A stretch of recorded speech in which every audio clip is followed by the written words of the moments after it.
welcome.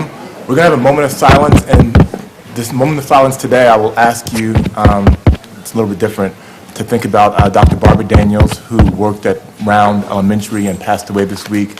So it's been very tough for them over there at Round. So please keep her and your family in your prayers, and I'll ask that we consider her during your moment of silence, especially. At the moment of silence, we'll say the Pledge of Allegiance, then we'll start the meeting.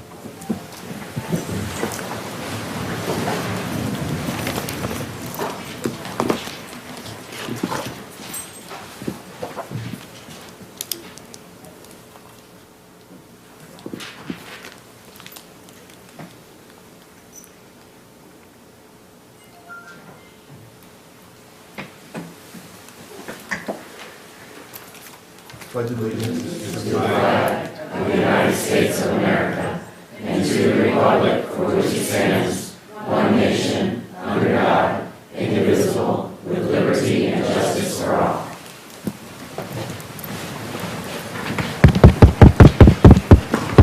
Ms. Garza, roll call, please. Yes. Can you hear? Chairman Williams, Here. Vice Chairwoman Kiefer. Here. Mr. Demaria. Here. Mr. Albrecht. Here. Mrs. Seabrook. Here. Mrs. Williams.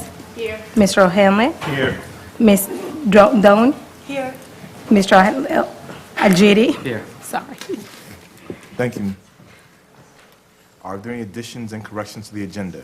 Yes, sir. Under consent agenda, personnel, ratification of personnel. Thank you, sir. Next up, superintendent's announcements and spotlights. Mrs. Bradford. As Ms. Bradford walks to the podium, I'm going to blast her out a little bit. Her son Jordan turned 17 today, so congratulations. Thank you for being I here. always say they should give me gifts because he didn't do anything to get here, but it's okay. Thank you, Chairman Williams. Dr. Newman, good evening, other board members. Good evening to everyone that has joined us tonight. We certainly appreciate you being here. We do have several spotlights this evening, and I'm going to ask Chairman that you all would join us up front. Dr. Newman? Okay. Tonight, we'd like to begin with the Osborne High School robotics team, known as Team Lambda Corps 1895. The group has had an exciting season thus far. Ms. Arlene Higgins, who is the team sponsor, is here tonight to share about their most recent competition and what's ahead for the team. Ms. Higgins?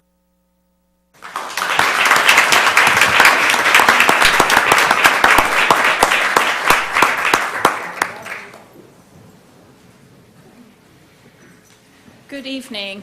We recently competed at the first week one event that First had, and we finished 19 out of 38 teams. The team did win an award. It was called the Autonomous Award for their software programming, and it was sponsored by the Ford Motor Company, so that was quite a recognition, and very surprised to receive that. But I would like one of our software programmers to come and speak a little bit about it. So Meredith.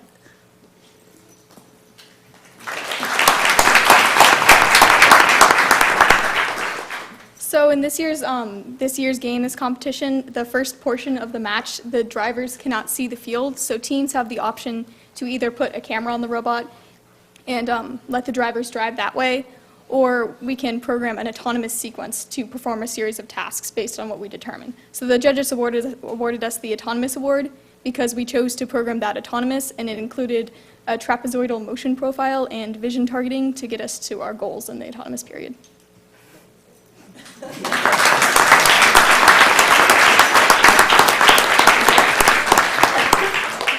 So I think Ford created this award because they're going to be the autonomous cars that we see in the future, and they're going to be the ones leading that. So thank you for having us tonight.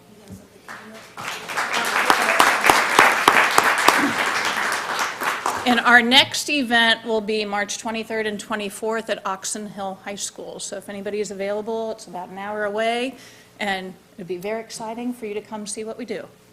Good job. Great.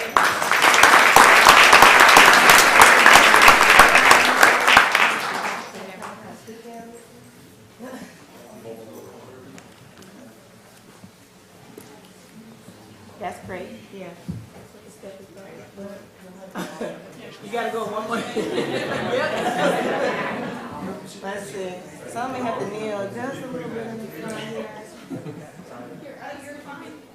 Yes. Yep, that's, okay. Oop. Yep, right there. Yes, I think we got everybody.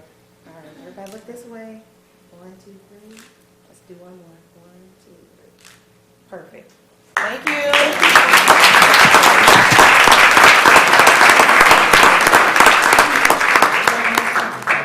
Whenever you do flashes, watch wearing glasses. That's what my mom always does to the photographers at my school. I don't think that I could have explained that any better, so thank you, Ms. I don't think you Seberg, could for have your either. assistance in that. So continuing on with the exemplary work that students are doing at Osborne High School, we have Mr. Andrew Wassam, who is the Director of Bands, with us to give us an update about recent awards and distinctions the band program has earned.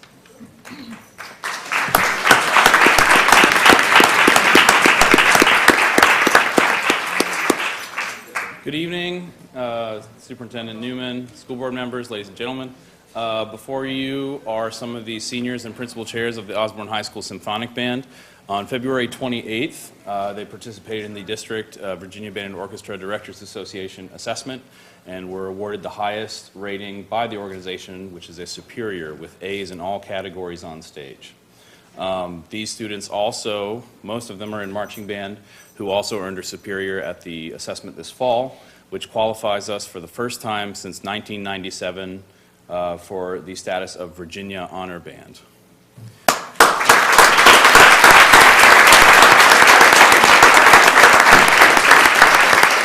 So once the paperwork comes in and makes it official, we will be a Virginia Honor Band for the first time in over 21 years. So please join me in congratulating these students.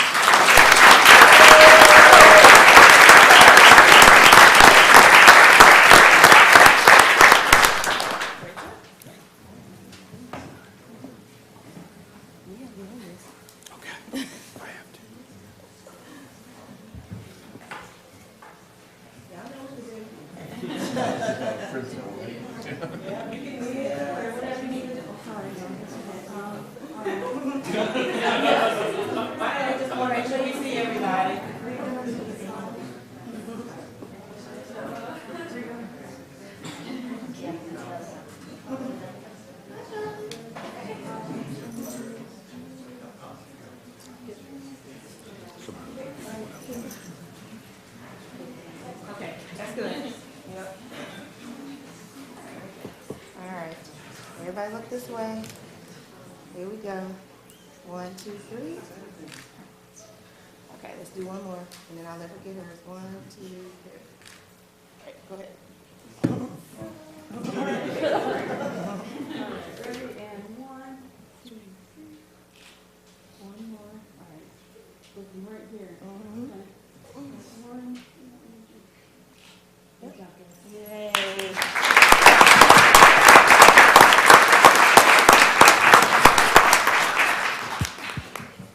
That is awesome. All righty, the Virginia Department of Education joined the Virginia Association of School Social Workers and the School Social Work Association of America in celebrating School Social Work Week, which was held March 3rd through the 9th, 2019.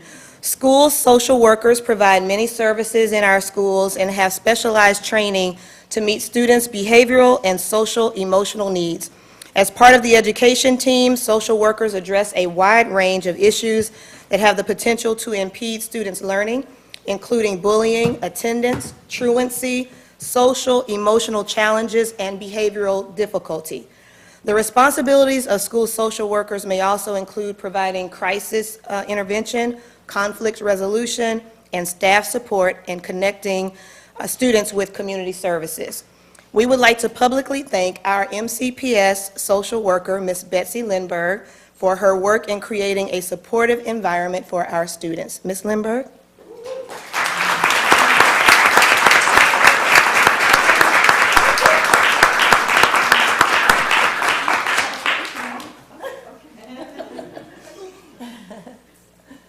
Yes.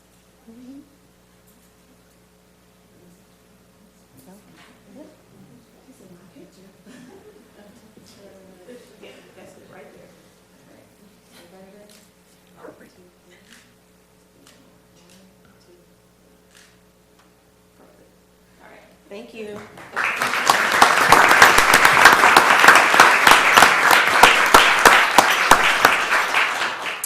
And for our final spotlight for tonight, the Manassas City Public Schools Education Foundation. At this time, Ms. Katie Keegan, who is the Executive Director of the foundation, will come share information about the recent funding support the foundation has been able to provide for several of our MCPS teachers.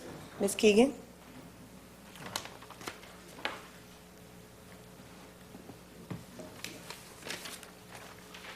Good evening, Chairman Williams, members of the board, Superintendent Newman. It is an honor to be here tonight on behalf of the Manassas City Public Schools Education Foundation to shine a spotlight on some of this year's innovative educators. The Education Foundation seeks to fund innovative projects that challenge students to excel personally and academically. The innovative educators that will be highlighted tonight had an idea for a project or a program that met that criteria. When applying for a grant, the applicants had to identify goals, desired outcomes, steps for implementation, necessary skills and trainings for executing their program, and justified the importance of funding. The Education Foundation is excited that we were able to give over $63,000 back to teachers and students this year through the Innovative Educator Program. This funding is possible due to the support of our community, partners, and donors. We're gearing up for our next fundraising event, the Stand Strong Challenge, next month, or during the month of April.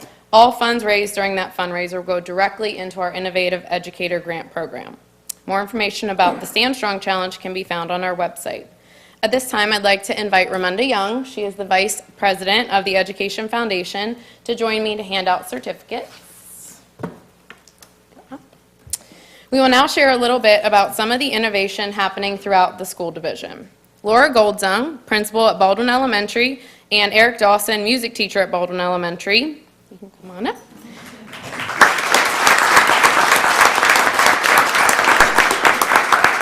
We'll be utilizing grant funds to present a 30-minute musical titled A Small Part of the World. This production will celebrate multiculturalism through music in several different languages. The musical will be developed by 3 different student clubs using gold standard design elements and teaching practices of project-based learning, including sustained inquiry, critique and revision, student choice, and public product. Congratulations.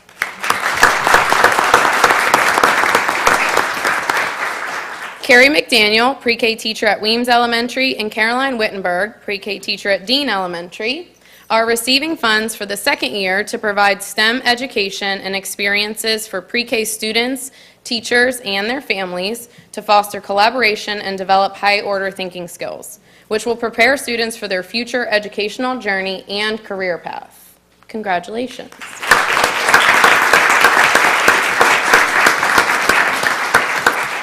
The Education Foundation is proud to support robotics teams at all levels in Manassas City, and tonight we will highlight 2 of those. Leonard Newman from Metz Middle School leads the Metz robotics team, which will be using grant funds to update the current robotics materials to a new operating system, new gears, and building materials that will better withstand the higher strength force of a new system. This new system also requires new programming computers. So congratulations, Mr. Newman.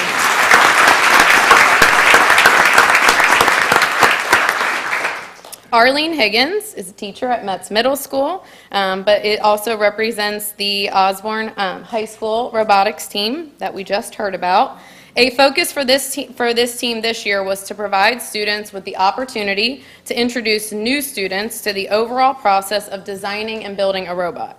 Mentors and student leaders trained new students on safety, technology, business concepts, and general skills. So congratulations to you all again for all your success.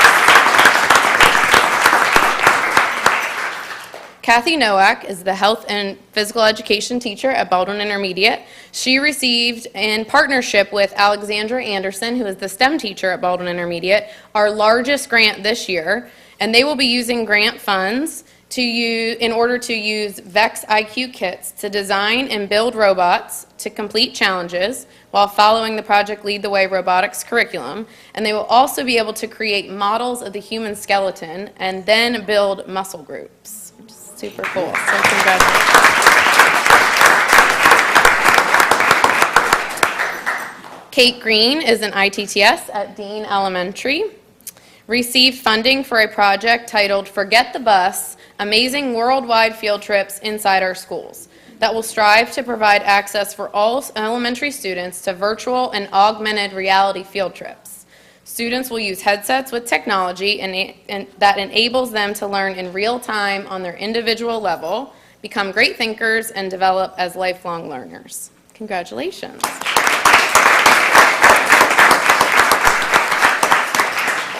Avery Lim is a 4th grade teacher at Round Elementary, and she is joined tonight by Dina Caraciola, a STEM teacher at Round, and also supported by Kate Green, who they are helping her to implement a project titled Global Inventors. This project connects her students with students in a developing nation to solve a real-world problem, specifically a lack of electricity. Ms. Lim's students are developing global awareness while collaborating. Can I just say something? University of Connecticut?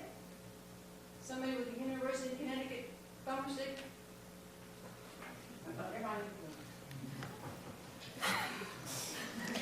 While collaborating with a partnering school to create a source of electricity. This grant application was written by Avery Lim and Dr. Barbara Daniels. The entire Manassas City community was saddened to learn of Dr. Daniels' passing this week. Her contribution to this project made a tremendous impact on its success, just as she made a tremendous impact on the Round community and Manassas City as a whole. I would like to share the following words on behalf of Ms. Lim, Ms. Green, and Mrs. Caraciola. We would like to recognize and honor Dr. Barbara Daniels for the work that she put into this project. She poured her heart and soul into writing this grant as she was so excited for the impact that it would have on our students. She sat for hours with Ms. Lim researching the program and finding the right words to say to explain the value of this project. Her generosity with her skills as a talented grant writer made it possible for this project and program to be realized. We want to recognize and thank our dear colleague and friend for this.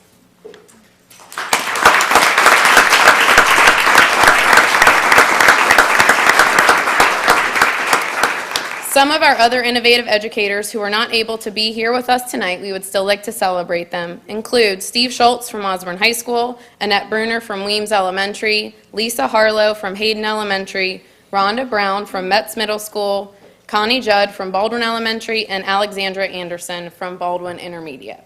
On behalf of the Board of Directors and the Manassas City Public Schools Education Foundation, I would like to thank all of you, the school board, and Dr. Newman for your continued support of the work we do, and I would like to thank all of our innovative educators for your continued ideas and passion for creating these amazing experiences for our students. So thank you.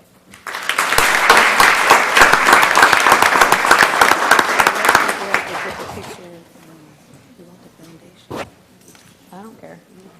We're going to try to get a group picture. Just do whatever Al says.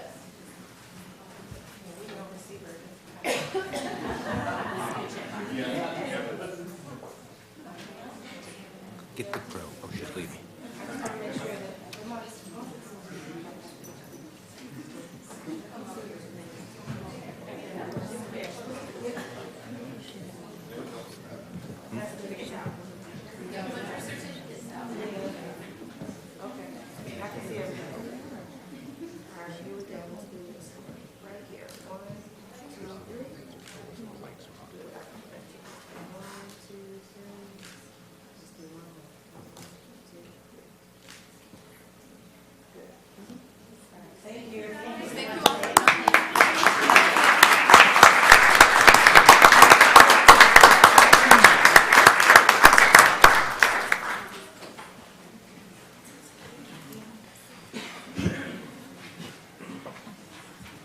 This concludes our announcements for tonight. Thank you.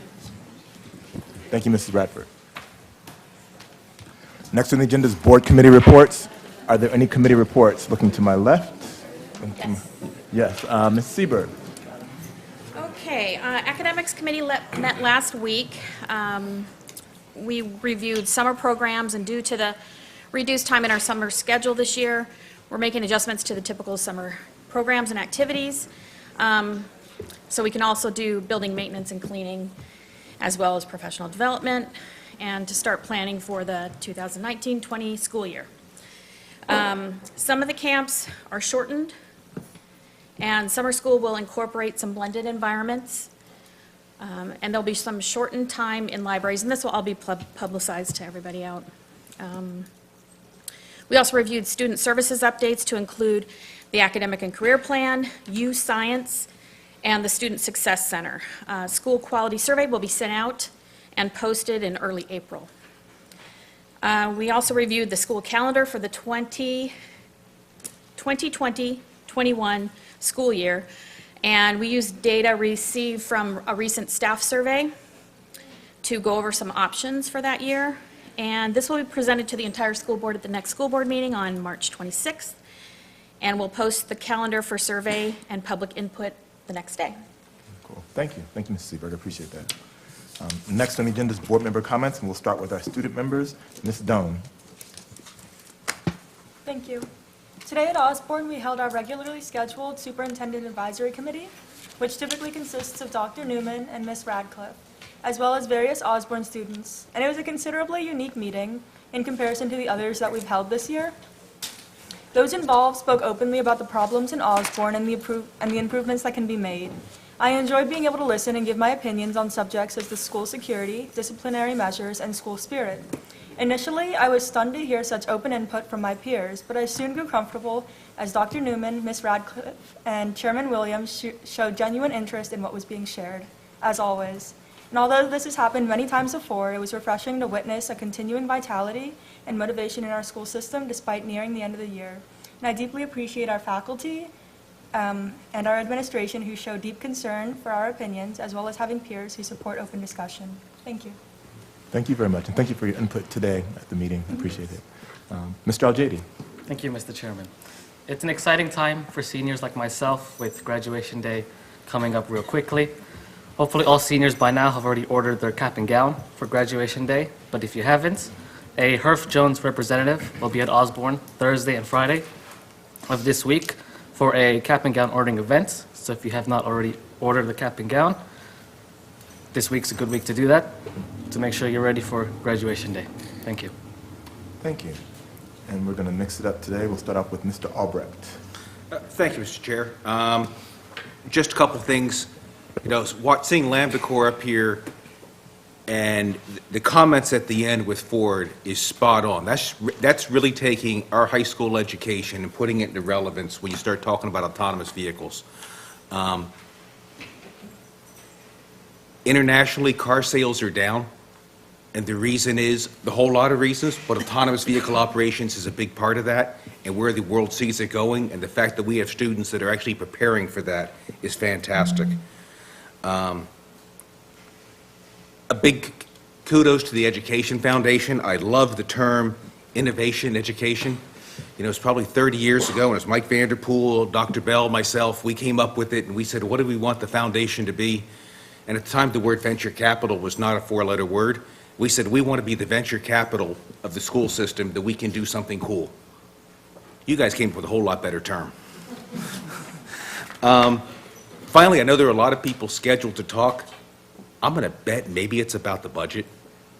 And even if it's not, I just want to remind everybody that the school board are not appropriators.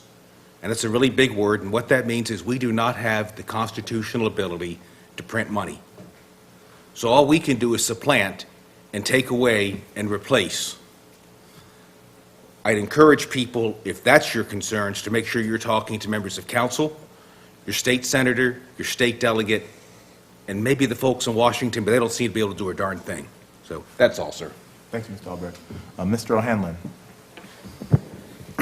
Thank you, Mr. Chairman. Congratulations to everybody honored tonight, to the robotics team for your great season so far, to the Osborne Band for your hard work and the wonderful awards you've won. Thank you to our social worker, Ms. Lindberg. The Education Foundation, thank you for all the support you provide our teachers, giving them funds and help that we could never do ourselves. It wasn't mentioned tonight, but we did see today that we have Dave Rupert was our Washington Post Principal of the Year, and Randolph Scipio was the Washington Post Teacher of the Year, both from Metz, so they were honored today at the school. Also, thank you in advance for all those who are present tonight to talk about the budget. We really do value your feedback and your advice, so it does help us kind of fashion that final budget with the money that we are allocated. The last few weeks, I've had quite a bit of opportunity to spend a lot of time at the school. We were out recruiting students to be up here with us. I was at a few schools reading for Dr. Seuss Week. I was at the GT Symposium last night, the Art Expo last week, and so on. And it's just incredible the work that our students are doing all over in all the schools. And obviously, we saw an example of some of the things tonight, but just incredible work our students are doing. So shout out to all the teachers and everybody else who provide the inspiration for these kids to do all that they do. And I want to give a special shout out to the cosmetology department because I went there Friday and got this fine haircut. I had never taken that opportunity in the past, but I do encourage people to go ahead and, you can sign up and go in, and they do a great job. They're well supervised, and it's all part of our CTE education that we have at the high school. Great opportunity. Thank you, Mr. Chairman. Thank you, Mr. Hanlon. Mr. DeMaria. Thank you. I'm glad I get to follow him. Hey, fellas, you want to go to the cosmetology? Huh? Yeah, we can go. I think we're too easy for him. Okay. I did tell them I was the only one. Yeah, they could have screwed you up. We're in good shape. Okay, these guys have hit most everything I wanted to talk about. The Education Foundation, I want to talk about them a little bit. Mr. Albrecht is right. He was one of our founding members of our Education Foundation, and they did great things. Right off the bat, they were doing great things. Unfortunately, we had a bathtub sort of effect. It went down. We lost some momentum. We didn't have the greatest leadership in the world for a little while in that. And oh my goodness, have they come back with a vengeance.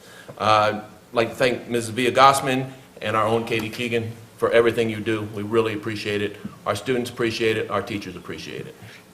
The budget. First of all, I got a couple of rednecks in here. Do you understand what that is?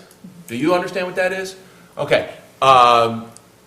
Union workers wore red bandanas to indicate that they were union workers, and that's where the term, if I'm correct, originated, rednecks. So rednecks in its purest form is a good term. So thank you all for being rednecks. And Mr. Albrecht is right. We do everything we can with the limited funds that are allocated to us. And Mr. O'Hanlon is correct. We need to hear from you so we know exactly what to do with those funds. We want to do as much as we possibly can, but like Mr. Albrecht will be soon on a fixed income, because we're old. This school board is also on a fixed income, and we will do everything we possibly can to do as much as we possibly can.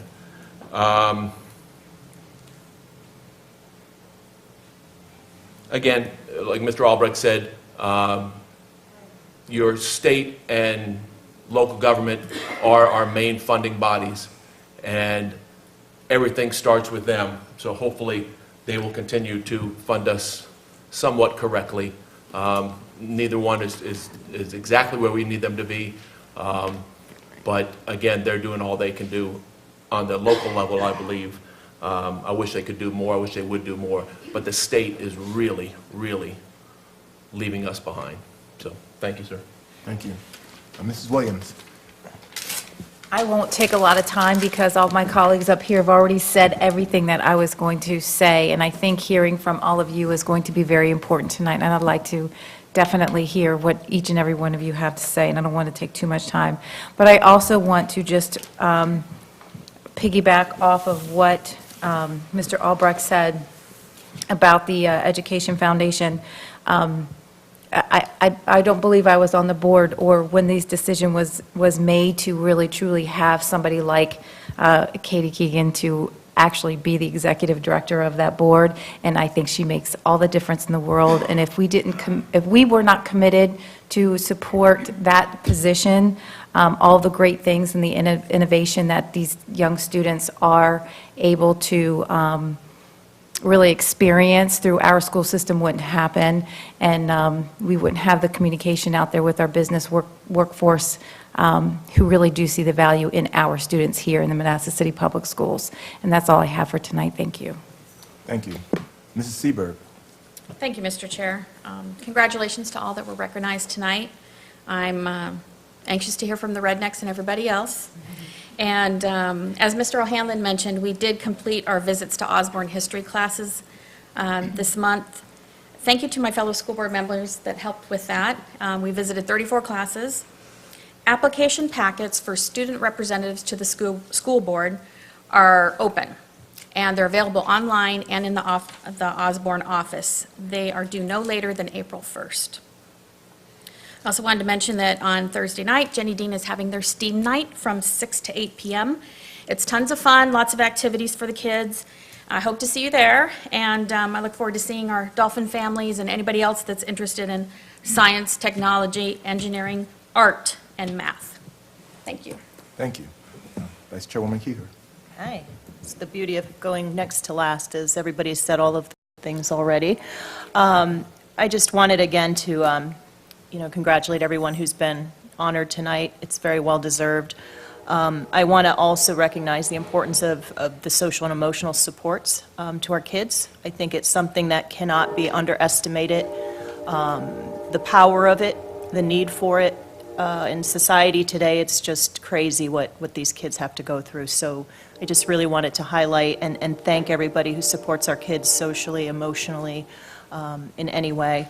And I just wanted, we're all here to listen to you tonight, so I don't want to take too much time, but I do want to say the amount of time staff have put into the budget process. It starts in September.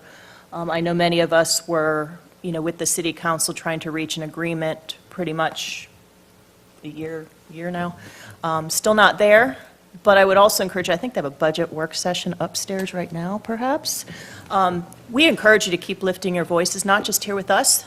Please go to them. Please go to the state. Their conversations are just still going on. We need you there. We need them to hear what's important to you just as much as we need to hear it. So I want to rally you all. I want you all to just take a look at when their meetings are, in addition to ours, and get your voices out there because they're so very important. So thank you for being here, and thank you. Thank you. And I'll be very brief. Congratulations to all the honorees tonight, and thank you all for being here, and I want to hear from you all, so I'll move on to citizens' comments. Citizens' comments. At this time, we welcome citizens who wish to speak about services, policies, and affairs of the City of Manassas Public Schools. Because we have an agenda we need to complete, we ask that comments be limited to 3 minutes. We appreciate the time you have taken to be here. We treat citizens' comments as a public hearing, and we do not engage in conversation with speakers. The lack of an immediate response to your comments should not be taken as a lack of interest or concern. I have a sign-up sheet here, and I have 9 folks signed up, so I will start with them, and then after they're finished, if anyone else wants to speak, you can sign up. I think there may be a sheet over there on the desk, though. Sir? Yes. Is this going to be regular comments and then budget on the, because after this we have the public hearing. Right, so The first one should be other than the superintendent's budget, I think. Am I correct, Mr. Albrecht? Yes. He's old. Experienced. Right. So actually, no one has signed up for the regular citizen comments. These are all for the proposed FY20 board budget hearing. So if there are no citizens who want to speak on issues other than the budget, we will get straight to the folks who have signed up. So these comments on the public hearing for the proposed FY20, and thank you, Mr. Mayor, for that, FY20 school board budget sign-up sheet. And first up is Mr. Leroy Williams. And when you speak, I ask you to just say your name and either your address or your affiliation with MCPS.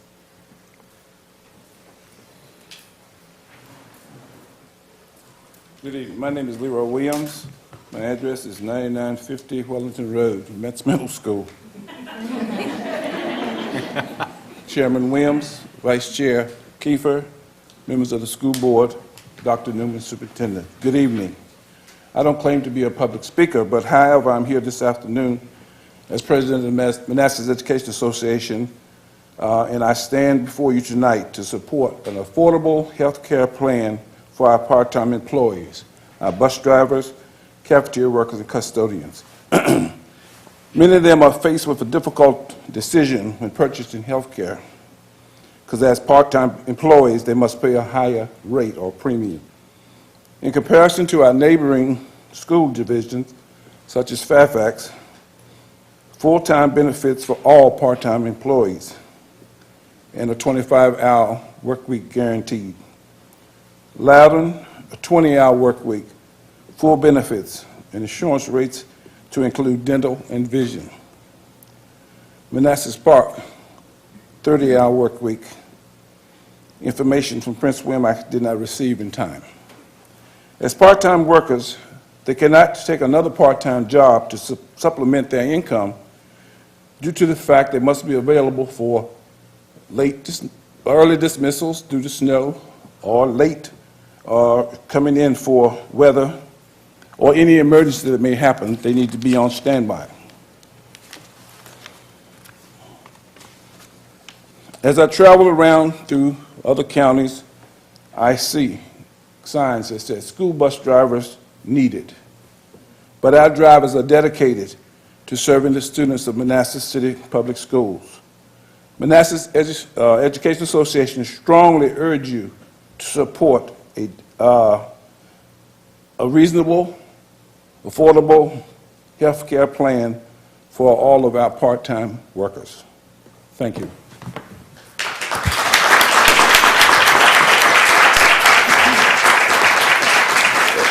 And we do have some of our part-time workers here tonight. If you stand, please. Sorry.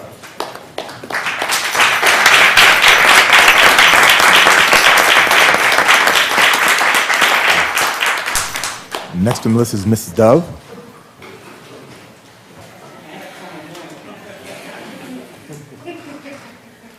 Hello, Chairman Williams and Superintendent Newman and everyone else on the board. I'm Marina Dove. My address is 10375 Frank Court, Manassas. I am here because I was hired in 1993, and I was hired as a part-time hall monitor. And when I received my first paycheck, I told my coworker, I'm going back home and I'm going to substitute, because I came to get health insurance for my family. But when that was taken out, I could not believe what I was left with. My coworker went to the superintendent at the time, and that was Mr. Upperman. And I didn't even know that this coworker did this for me. So I got a call to go back over to HR and to redo my paperwork, and I had become a full-time employee, so I got health benefits and everything else. So I am here to advocate for my ESP brothers and sisters, because I stood where they stood, and I know what we can do to keep quality workers instead of losing them, and we have to get new ones and we know nothing about.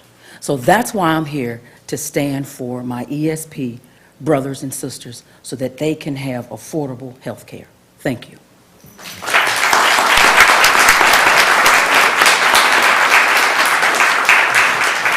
Next up is Krista Stanley.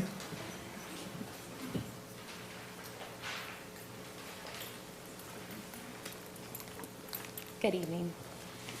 I'm nervous, so be patient. Good evening. My name is Krista Stanley. I've been a bus driver with Manassas City Schools for 6.5 years. I come here tonight trying to overcome my fear of public speaking, to ask, or rather plead, for you to reconsider the budget in regards to part-time versus full-time benefits. For myself and my fellow coworkers, I became a bus driver for stable benefits because my husband works in construction. We went through very hard times during the recession, and since I have been here, the department has been cut. We have undergone budget cuts, and we are now divided into two categories: full-time versus part-time. 7-hour contracts versus 5.5-hour contracts. The majority of us 5.5-hour contracts work 6+ hours a day, not including extra time like field trips, VPI runs, or extra activities. For example, my run takes 7 hours minimum a day. That's just my run, not field trips. I'm only considered part-time. My insurance, which isn't the best, costs me $332 more a month to insure my family. than a 7-hour contracted employee. We live in a very expensive area and have a wonderful department full of qualified, loyal employees that are working more for less. In a very understaffed department that struggles to compete with surrounding areas. Every year, we're told how important we are at every meeting. We're the first faces the children see and the last faces they see. And every year, we're told how they are working on to improve our benefits. However, we're always the first to be taken off. I am angered that the majority of my hard-earned paychecks go directly to my family's health insurance. And every year, I have to truly consider if I can continue to afford to be working as a bus driver, which I love, or if I need to search employment somewhere else. I carry a second part-time job to help supplement the money that I have to pay out in insurance and rising insurance costs. I picked this job up to help pay for my daughter's delivery, regular old delivery. And this takes away time from my family. I'm a mother of 3. I'm saddened that some of my coworkers now pay these escalated costs when they were once covered under full benefits. Many cannot even afford health insurance and either get assistance or pay more in taxes. This is unjust and it's not okay. I am one of many. My story is not special. Please seriously consider including us in full-time benefits. Please look at our actual workloads and stop using us as a budget cut and treat us with the dignity we deserve. Thank you so much for your time.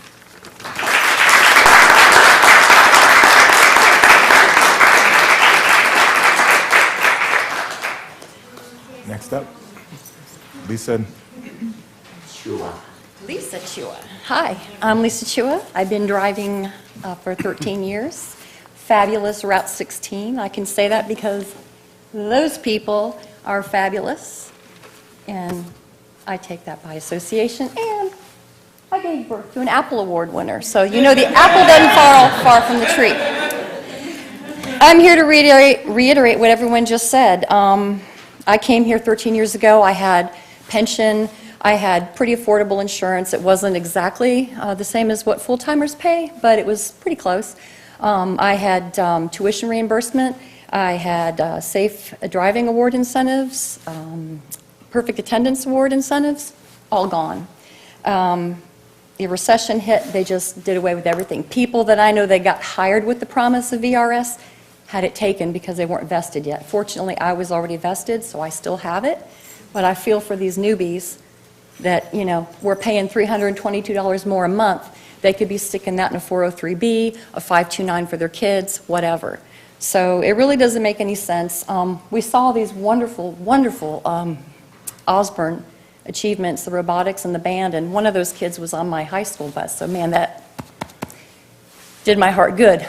But you have the product, the education, they're the consumer, we're the logistics. We bring that together. So please don't look at our part-time status as something less than what it is. It's by nature a part-time job. There's nothing we can do about it. We'd be glad to stay on the clock another hour and a half. You give us something to do if that's what it takes to get us the full-time benefits we deserve. But like Mr. Williams said, all the other jurisdictions do not differentiate. You know, we do have the choice to walk, go someplace else to work, but you know what? We love the kids. So we've been sticking around for them, and I'm sure I speak for probably most of my people. So please reconsider, do whatever you can, find the money, dig deep, get it done, you know, get us back where we need to be because we're understaffed. We got our transportation director running around driving school bus routes because we can't hire drivers. So, thank you.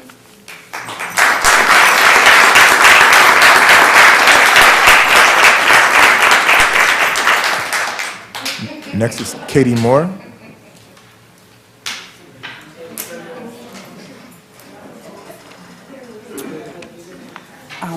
My name is Katie Moore.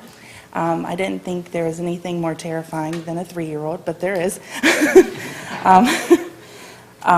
Good evening to each of you, and thank you for your time tonight. I have been employed with Manassas City Public Schools for 2 years, and some of you heard from me this past week through email, but I am standing before you this evening just to really plead on our behalf and for my coworkers. Sorry. I am a bus driver, and I'm proud of it. I worked really hard this summer. Within MCPS, we probably have the most dangerous job. I would say most stressful, but everybody feels their job is most stressful. Daily, we fight terrible traffic in Manassas, aggressive drivers, but we safely transport our students to school and back home to activities, you know, field trips and stuff like that. The company my husband works for doesn't provide insurance, so I provide it for my family. The plan that I can afford costs us roughly $491 a month out of our checks. But on top of that, because it's a high deductible plan, every time I go to the doctor's, I have to pay out of pocket for that. And for a sick visit, it really runs between $100 to $250. And that's not affordable. It's not. Currently, I owe over $3,600 in medical bills just in the past 2 years. And within the last year, I've paid over $2,000 in medical bills. And it's heartbreaking to me that I have to sit there and look at my sick daughter and really think, okay, can I afford the $150 plus that I'm going to have to put out? You know, is it just a cough or what's going on? This past November, I was sick as a dog. I showed up to work every day, coughing my head off, and those kids were like, oh, she's got something wrong with her. And I had pneumonia. But I finally went to the doctor, but again, that's just more money out of the pocket. But I shouldn't have to struggle with that decision of, you know, am I going to be able to afford it? Do I really need to go? You know, I shouldn't have to struggle with that. And I'm not the only one that struggles within my department. Some people cannot even afford to even have insurance. And that's really sad, because they work hard. We do. Anyways, I'm pleading with you guys to please find a way to provide for us. Okay, thank you again for your time.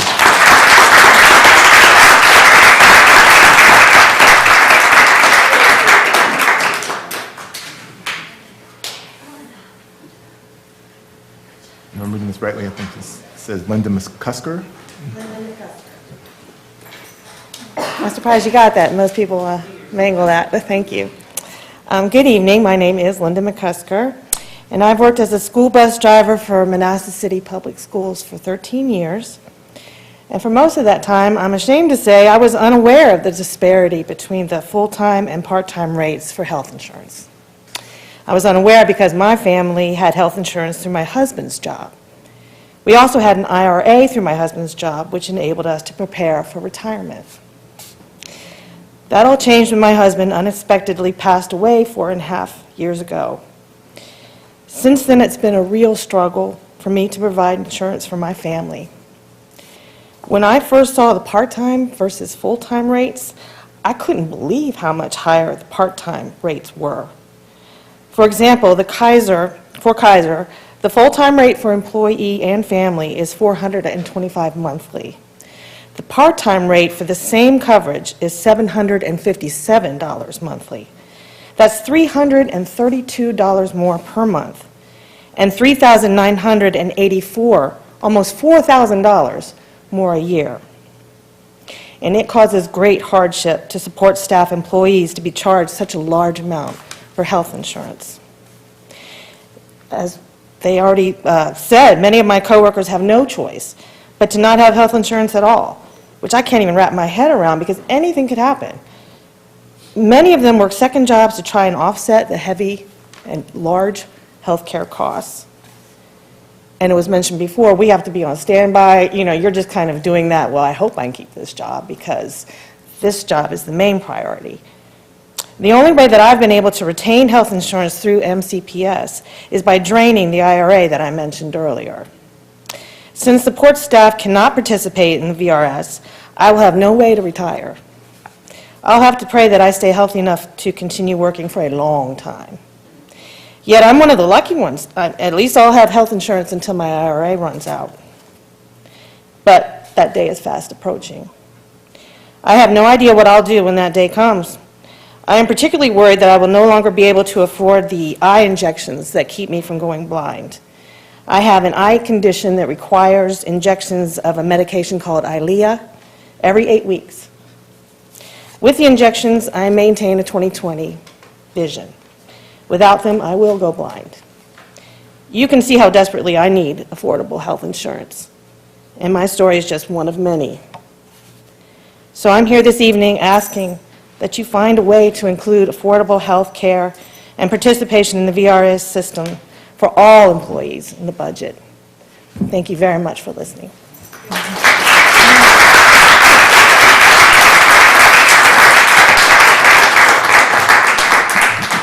Tom Robinson.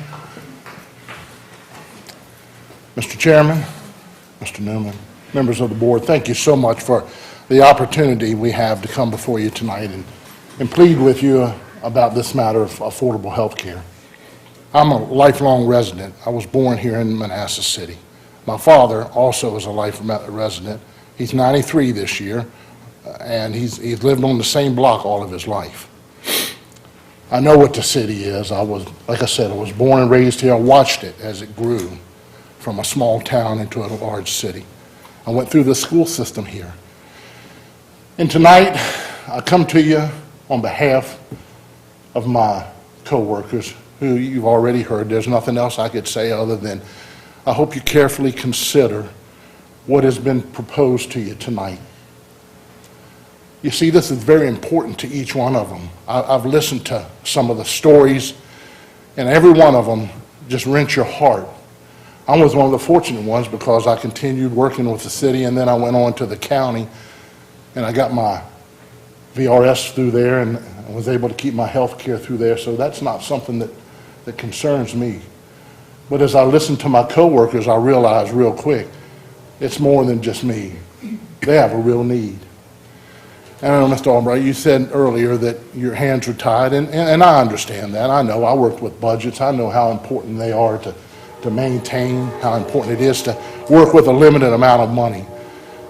But there are ways to find and to tweak budgets to be able to do things that are absolutely important. And I come to you tonight asking you to really seriously consider that, because this is very important. You have a dedicated staff who are there every day transporting your children and the children of this wonderful city to and from school. And they do it safely. And they do it, as you saw, they do it with all their heart. It's not just a job to them. They love those children. You have a young man on the board right here tonight that I drove, just a tremendous young man. And by the way, I am a driver as well. And you know, I just hope that you really step back and say, you know, this is obviously something that's very important.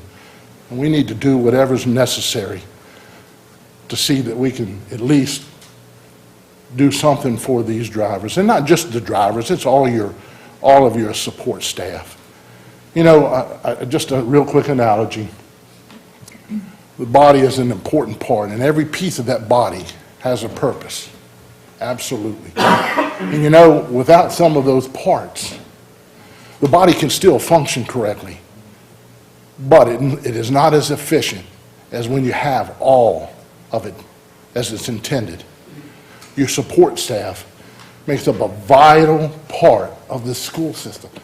And it may be a small part, but it's a tremendous part. That without that, you're missing out. You're not as functional. You're not doing the job that you can do. And I know you well enough to know that down deep inside, you want a model school system that others can look at and say, let's pattern our system after them. They're doing it right.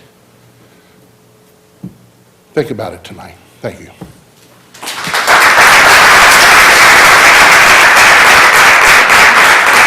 Next I signed up Mr. John Johnson.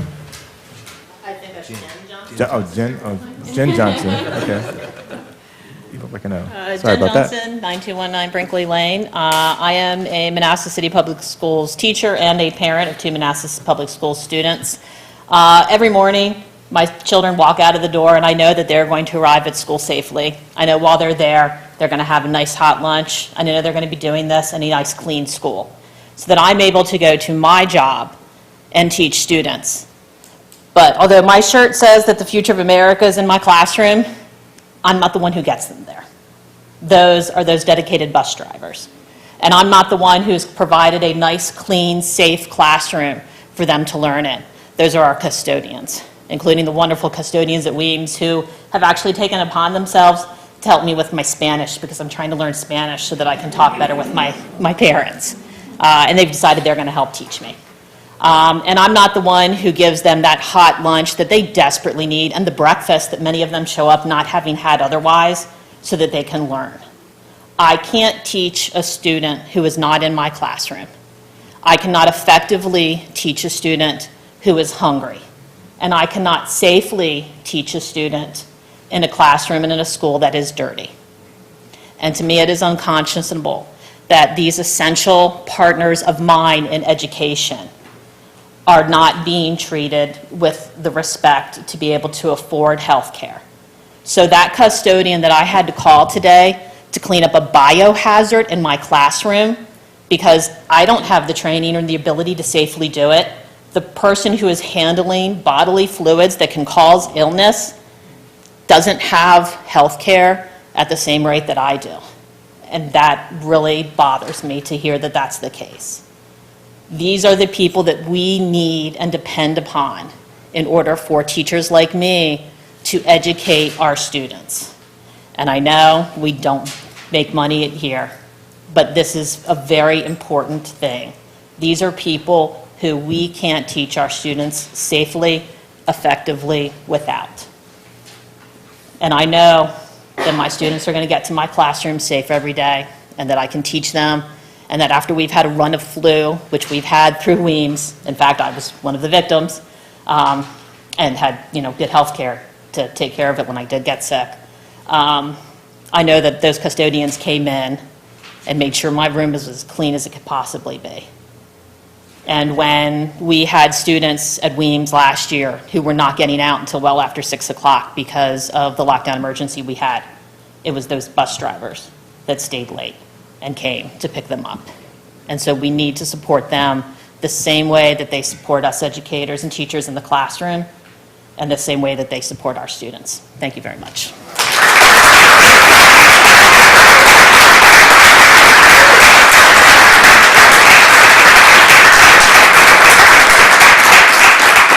And the last person signed up to speak is Amanda Jones. So I'm Amanda Jones. I'm a parent of 2 children at Hayden, and I'm also a volunteer at Hayden, and I'm the chair of the Gifted and Talented Advisory Committee. I'm here to talk about something completely different from what everyone else has talked about, and it's going to be much more difficult than I was expecting, because this has been really powerful, and it's been amazing to listen to all of these stories. And as I said, I do volunteer in the schools. I'm there all the time. I love the support staff. Mr. Tom used to be my kid's bus driver. I love Mr. Tom. I absolutely support everyone who stood up and told their story, and I know budgets are zero-sum, and so I feel strange asking for a thing that is not the thing that they've all been talking about. But I'm going to talk about it anyway. It's a relatively small thing, I think, by comparison. And my impression is that it's something that is, I believe, still in the current version of the budget, so I'm here to ask for it to be left in, if that's correct. So I was here a couple months ago to talk about the report that the GT Advisory Committee does every year, and that we did back in the fall, and that we're going to be doing again this fall. And we had several recommendations and requests that we made the last time that we did that. And the primary one that we made was to take the job of the GT coordinator, which is currently combined into one position with several other roles and responsibilities, and to split it out into being its own full-time job. And then all of the other recommendations and requests that we made were intended to be pretty much budget neutral, knowing the situation that we're all in. But all of those other things do require time and attention of someone to implement them. So we believe that the most efficient way really to see change, to see improvement in not only the GT program, but probably also all of the other programs that come under the umbrella of that one full-time position now, is to add a second full-time position to basically share the many, many responsibilities that are currently being done by one person. I mean, we'd love to see them shared among 3 or 4 people, but I think the current proposal would be to have them shared by 2 people. And right now, I believe it's GT, World Languages, Advanced Placement, Governor's School, and Fine Arts are all under the same full-time staff member at central office, possibly even more things. Those are just the ones I know of off the top of my head. And I believe there's a proposal to split it into 2 jobs. And I think that if we could keep this in the budget, it should benefit not only all of the kids in GT, who are sort of my primary area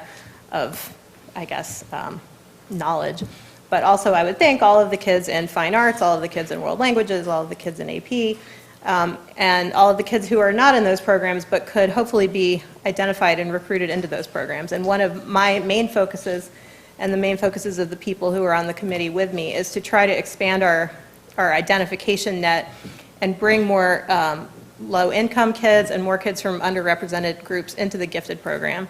And I think that having the GT coordinator have fewer things on her plate is probably the single best way to get the focus on that goal that I think we need. So I'm here on behalf of the committee and myself as a parent to just ask that you try as hard as you can to leave that in the budget. I know I understand all the financial constraints. I absolutely, I hear the extreme and, possibly greater importance of some of these other needs, and I'm glad it's not my job to figure out what goes in and what stays out. I don't know what the relative costs are of different things that people want. I do know that this particular thing It's that... been 3.5 minutes, actually. Oh, okay, sorry. I do know that this thing is one full-time position, so I have a rough idea of how big that is. So I just wanted to ask you guys to keep it if you can. Thank you very much. Thank you. Is there anyone who did not speak, who did not sign up, who wants to speak before we close this out? I see one person approaching.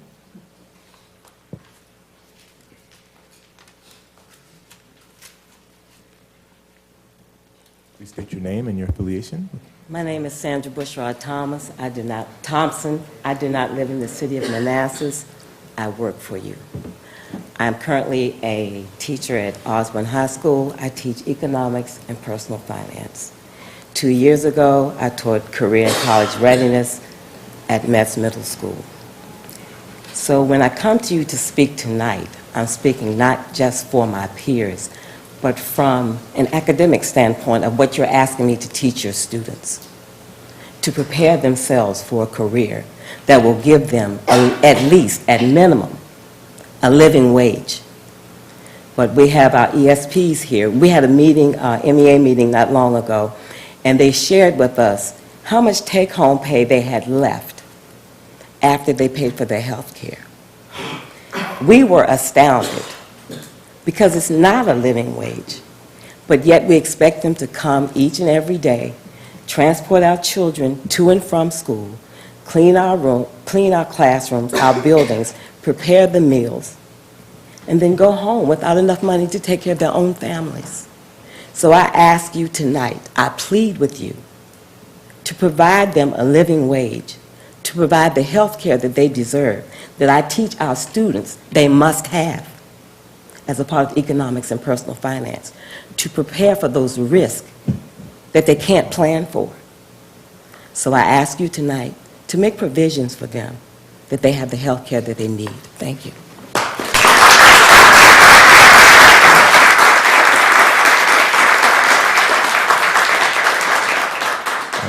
Is there anyone else? All right, as I mentioned before, we don't comment on speakers' comments, but I will say we really, truly, honestly appreciate the input, and thank you all for being here tonight. All right, next on the agenda is the consent agenda. May I have a motion, please? Mr. Chair, I move the school board of the city of Manassas adopt the consent agenda as modified. Second. Motion by Mr. Albrecht, second by Mrs. Kiefer, that the school board of the city of Manassas adopt the consent agenda as modified. All in favor? Aye. All opposed? Ayes have it, 7-0. The consent agenda is approved. Next up on our agenda is a closed session. Mr. Chairman, I move that the school board of the city of Manassas enter closed session pursuant to exemptions from open meetings allowed by section 2.2-3711, Part A, Paragraph 1 of the Code of Virginia 1950 as amended for the following purpose: discussion of personnel matter and discussion of legal matters. Second. Motion by Mr. O'Hanlon, second by Mr. Demerit, that the school board of the city of Manassas enter a closed session pursuant to exemptions from open meetings allowed by section 2.2-3711, Part A, Paragraph 1 of the Code of Virginia 1950 as amended for the following purposes: discussion of personnel matter. All in favor? Aye. All opposed? Ayes have it, 7-0. We will enter closed session now.